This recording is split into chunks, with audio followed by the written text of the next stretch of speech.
Engkau Tuhan melebihi segalanya, lebih dalam ku menyembah di dalam roh dan kebenaran selamanya.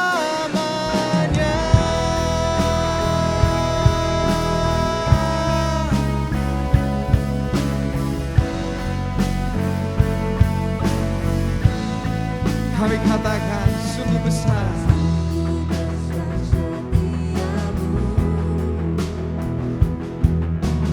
nyata di sepanjang hidupku,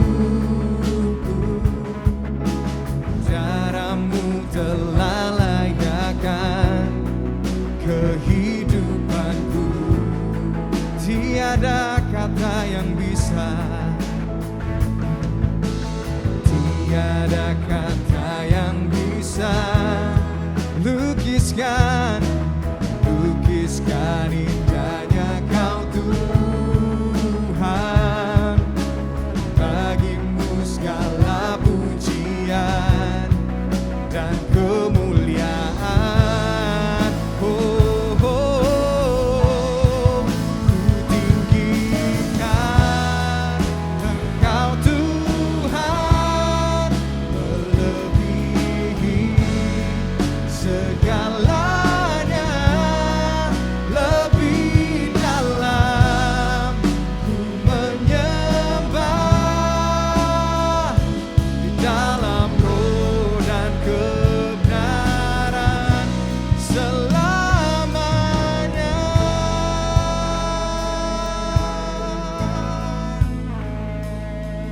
Dalam roh dan kebenaran.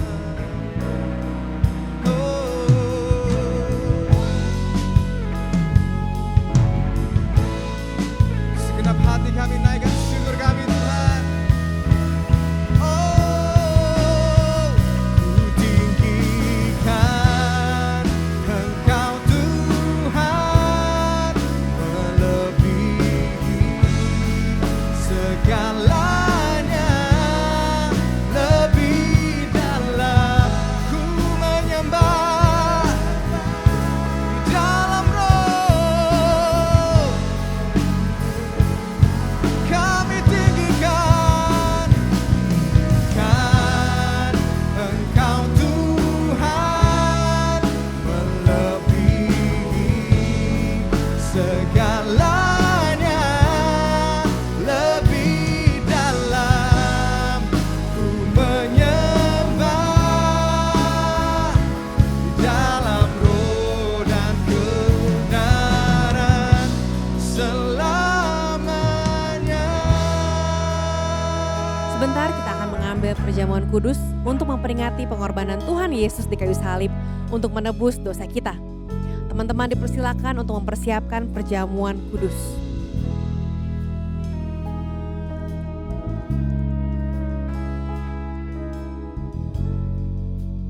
Perjamuan kudus ini diperuntukkan bagi orang-orang yang telah menerima Yesus sebagai Tuhan dan Juru Selamat secara pribadi. Mari kita mempersiapkan hati untuk mengambil perjamuan kudus ini dengan memohon ampun atas dosa-dosa kita dan melepaskan pengampunan bagi orang-orang yang telah menyakiti hati kita.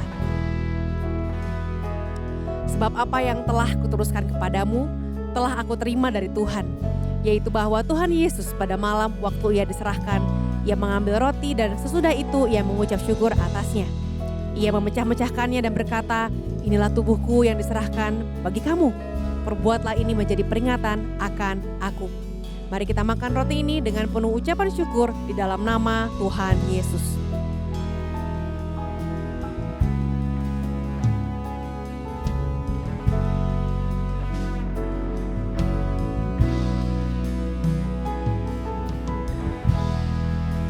Demikian juga Ia mengambil cawan sesudah makan, lalu berkata, cawan ini adalah perjanjian baru yang dimateraikan oleh darahku.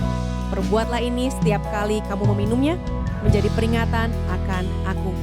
Sebab setiap kali kamu makan roti ini dan minum cawan ini, kamu memberitakan kematian Tuhan sampai Ia datang. Mari kita minum anggur ini dengan penuh ucapan syukur di dalam nama Tuhan Yesus.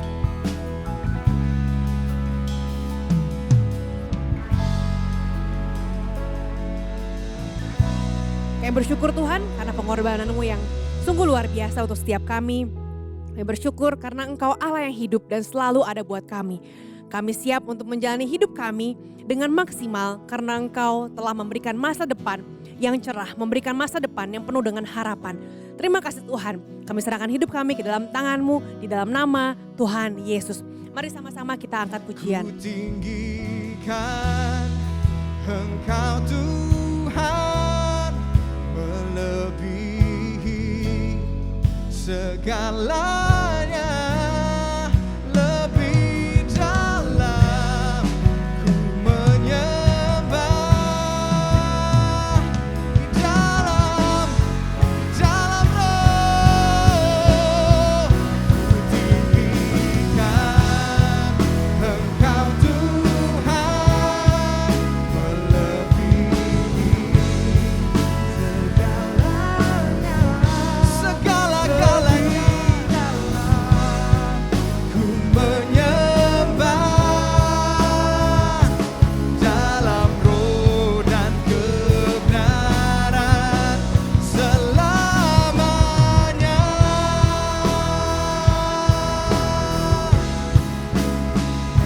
Di dalam roh dan kebenaran selamanya.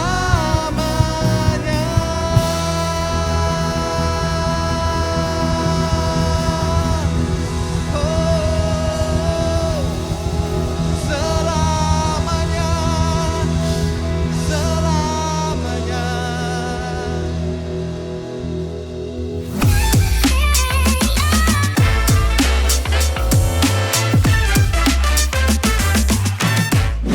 Selamat datang kembali di ibadah online khusus mahasiswa Kampus Connection.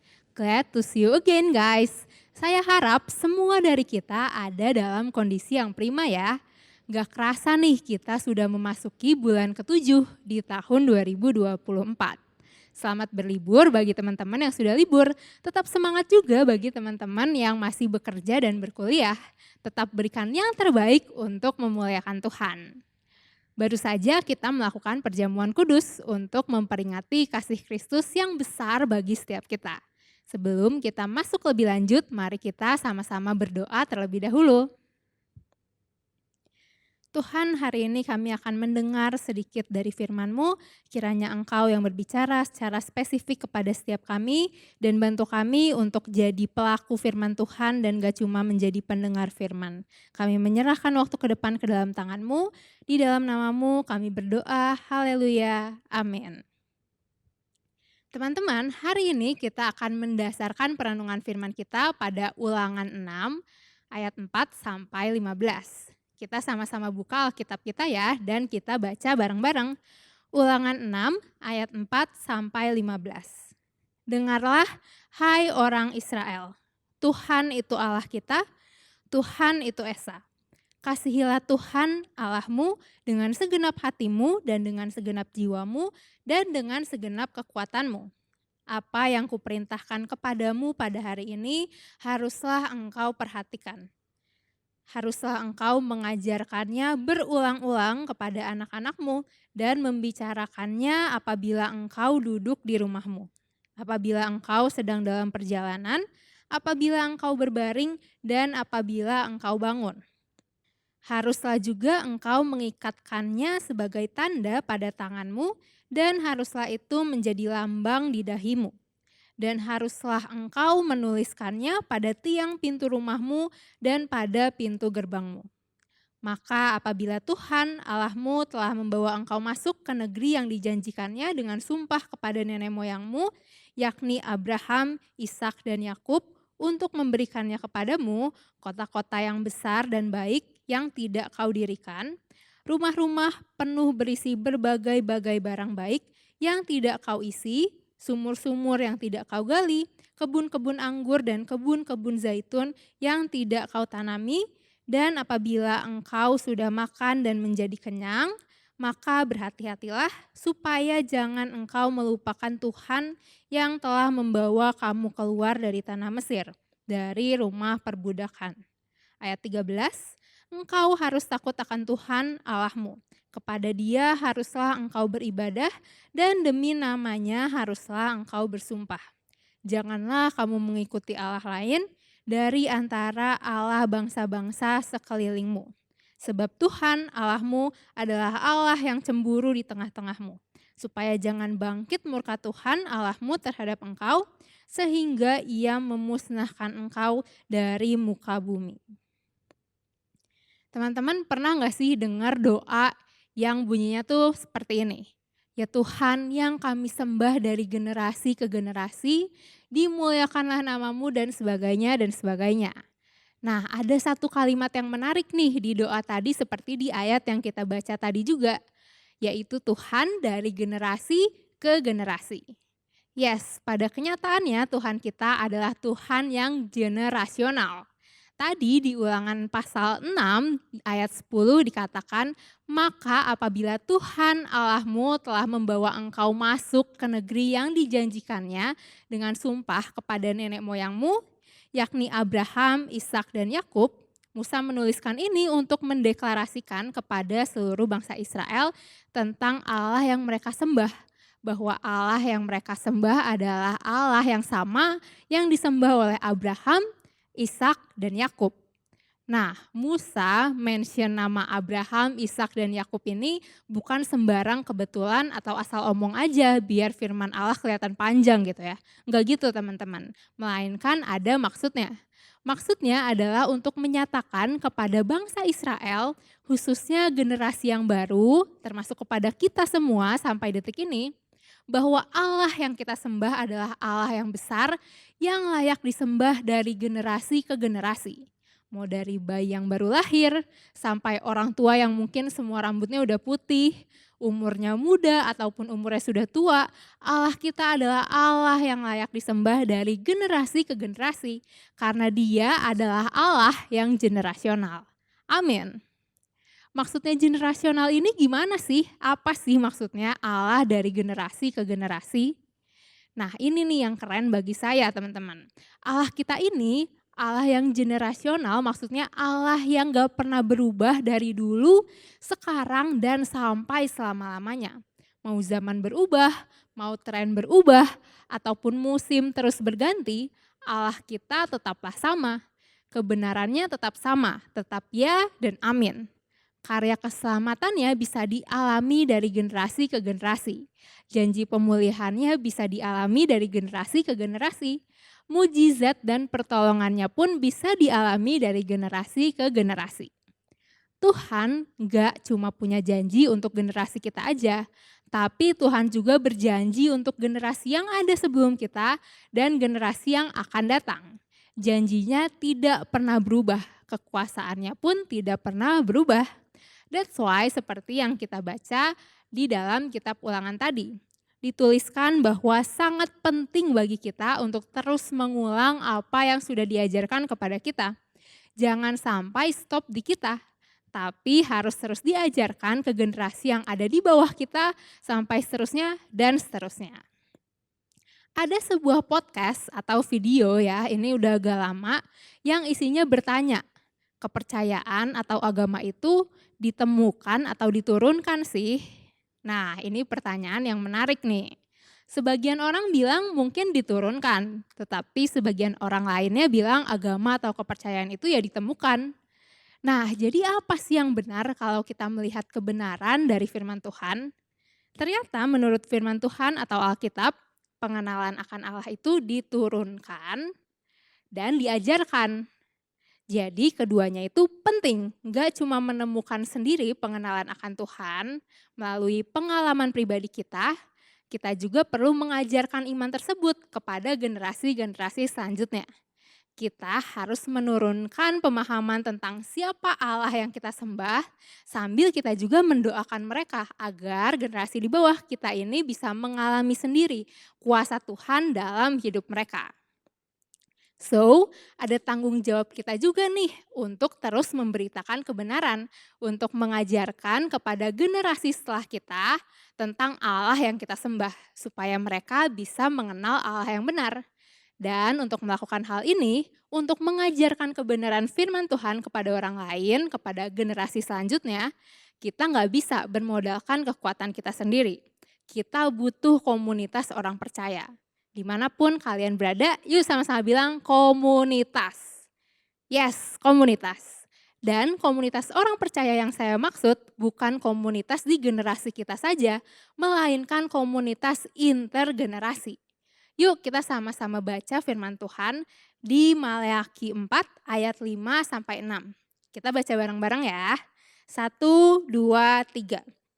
Maleakhi 4 ayat 5 sampai 6. Sesungguhnya aku akan mengutus Nabi Elia kepadamu menjelang datangnya hari Tuhan yang besar dan dahsyat itu. Maka ia akan membuat hati bapak-bapak berbalik kepada anak-anaknya dan hati anak-anak kepada bapak-bapaknya, supaya jangan aku datang memukul bumi sehingga musnah. Thank you teman-teman. Nah, 2 ayat ini merupakan 2 ayat terakhir yang ada di Perjanjian Lama. Dan ayat ini berbicara tentang intergenerasi. Berarti ayat ini ditekankan dalam bagian akhir Perjanjian Lama dan penting. Berarti sebenarnya inilah panggilan bagi setiap kita, para mahasiswa, mahasiswa tingkat akhir, dan para profesi muda untuk menjadi jembatan, yaitu berelasi dengan generasi di atas kita dan memberkati generasi di bawah kita. Belakangan ini lagi hits banget nih di sosial media tentang perbandingan atau komparasi antar generasi. Banyak banget orang yang bikin konten. Perbedaan generasi boomers, generasi X, Y, Z, dan bahkan generasi alpha. Dan berbagai macam hal juga yang dibandingkan, mulai dari perbedaan pola pikir, kultur atau kebudayaan, daya tahan saat kerja, cara adaptasi, dan sebagainya. Teman-teman tahu nggak sih bahwa sebenarnya kalau kita baca Alkitab nih, hal ini sebenarnya sudah terjadi dari zaman dahulu kala. Memang kalau generasi berubah, pasti budayanya pun ikut berubah. Kalau kita baca di kitab Raja-Raja, kentara banget nih bahwa gaya memimpin tiap raja itu berbeda-beda. Peraturan, budaya, dan kebiasaan akan turut berubah seiring dengan pergantian pemimpin dan pergantian generasi. Jadi sebenarnya memang hal ini tidak bisa dihindarkan. Perubahan atau shifting pasti akan terjadi. Mungkin sekarang lebih terasa karena perkembangan teknologi yang luar biasa hebat dan cepat. Tapi bukan berarti perubahan itu baru terjadi sekarang-sekarang. Nah, meski terdapat perubahan atau shifting kultur dan budaya, perbedaan ini seharusnya nggak membuat kita jadi membanding-bandingkan kondisi tiap generasi dan malah menjaga jarak. Banyak orang yang akhirnya malah jadi membatasi diri dan membuat boundary dengan perbedaan generasi yang ada. Contohnya, males nih ngomong sama mama papa, mereka mah gak bakal ngerti, pasti gak bakal nyambung deh kalau ngomong. Kolot mereka soalnya, masih boomers. Atau misalnya, Gen Z mah gitulah, pengennya yang praktis-praktis aja, gak mau kerja keras. Nah, sering kan kita dengar obrolan seperti itu atau mungkin malah kita sendiri nih yang pernah membicarakannya. Pada akhirnya kita malah membuat batasan antar generasi dan gak mau tahu, gak mau ikut campur, gak mau berusaha mengerti sama dunia milik generasi di atas ataupun generasi di bawah kita. Ini berbahaya teman-teman, yaitu saat perbedaan antar generasi malah menjadi bahan perpecahan. Padahal seharusnya perbedaan ini menjadi bahan kolaborasi yang luar biasa jika dijalankan dengan baik. Selain itu, hal ini juga berbahaya karena akan membatasi kita dalam aspek kerohanian dan iman kita kepada Kristus. Nah, banyak generasi yang akhirnya males mengajarkan kebenaran firman Tuhan kepada generasi di bawah. Karena mereka merasa, generasi sekarang mah ngeyel, banyak alasan, susah kalau dikasih tahu. Padahal itu hanya asumsi kita belaka. Kita juga jadi semakin egois secara rohani. Cari gereja lain aja deh yang sesuai sama generasi saya. Di sini udah gak relevan. Kalau ke gereja sana, kayaknya terlalu tua deh. Tapi gereja di sini kayaknya masih pada bocah-bocah. Nah, kita harus ingat teman-teman, Tuhan gak memanggil kita hanya hidup untuk diri kita sendiri dan generasi kita saja. Tuhan gak mau nih kalau anak-anaknya cuma berdoa yang isinya, Tuhan berkati saya, berkati kuliah saya, berkati S2 saya, pekerjaan saya, dan lain-lain. Memang gak salah guys berdoa untuk diri sendiri. Tapi coba kita lihat kebenaran firman Tuhan lagi. Tuhan memanggil kita, ciptaannya untuk hidup menjadi berkat bagi semua orang. Yaitu menjadi terang dan garam bagi dunia. Dunia ini isinya nggak cuma kita dan generasi kita saja. Ada generasi yang lebih tua, ada juga generasi yang lebih muda. Maka dari itu Tuhan mengingatkan kita dalam kitab Ulangan tadi untuk terus mengajarkan kebenaran firman Tuhan dari generasi ke generasi. Yuk kita sama-sama baca ulang dari kitab Ulangan 6 ayat 6 sampai 9. Kita baca bareng-bareng ya teman-teman. 1, 2, 3. Ulangan 6 ayat 6 sampai 9. Apa yang kuperintahkan kepadamu pada hari ini haruslah engkau perhatikan.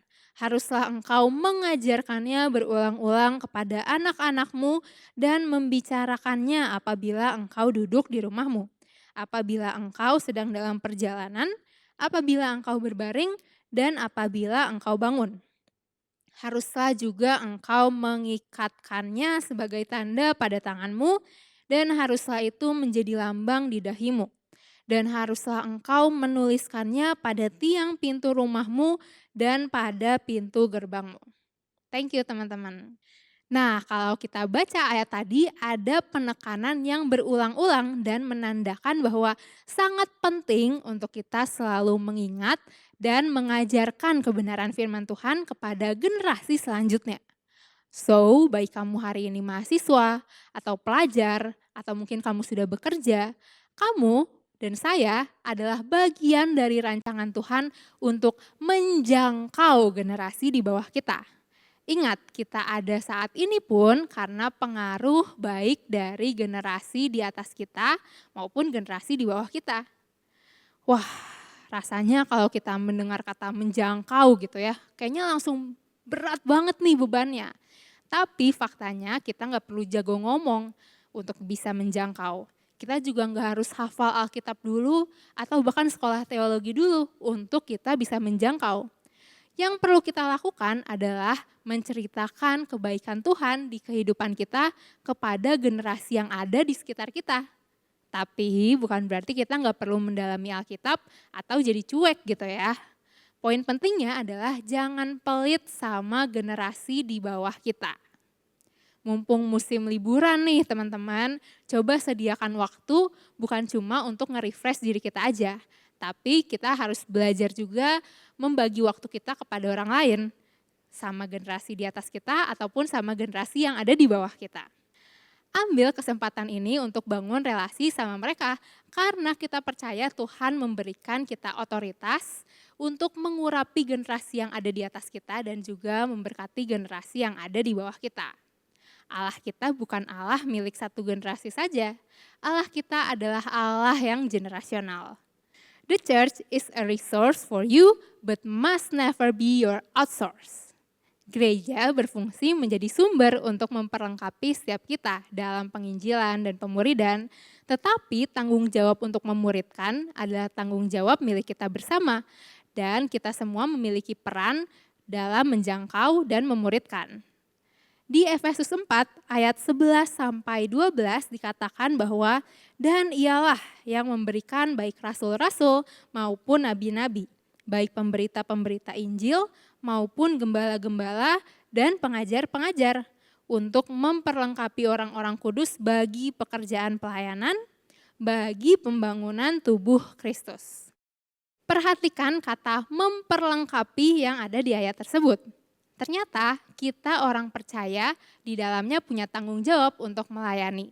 Dan untuk itu kita perlu diperlengkapi oleh gereja. Dalam hal ini yang ditulis adalah para rasul, nabi, penginjil, gembala, dan pengajar.